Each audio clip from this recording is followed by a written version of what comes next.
I'm Jared Deanda, and this is Snap-on Tool Tips. I'm here with Scott, and we're talking wire strippers. Why do we have a variety of them out here? This is the standard wire stripper you'll see pretty much in every technician's toolbox. So they all got it. All got them, right? So you got different wire sizes in here. You've got pliers on the front, cutter in the center, insulated, non-insulated, crimps in the back.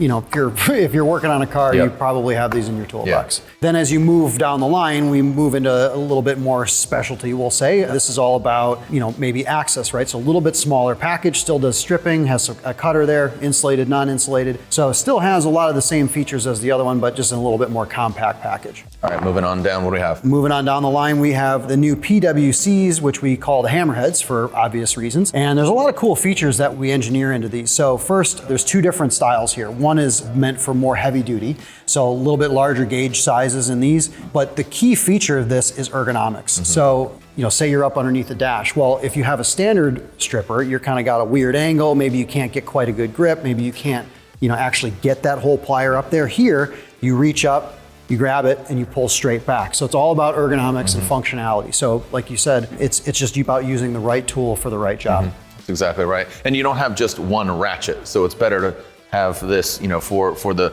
more finite kind of gauge wire and also that angle, man. Right. And another really cool feature that we've engineered into this is what we call a positive stop. That's important because, you know, when you look at these pliers, you can actually see some light around the cutting edge. And the reason you see that, again, that positive stop is, so say you're dealing with a much smaller gauge wire, like a 20 gauge wire like this.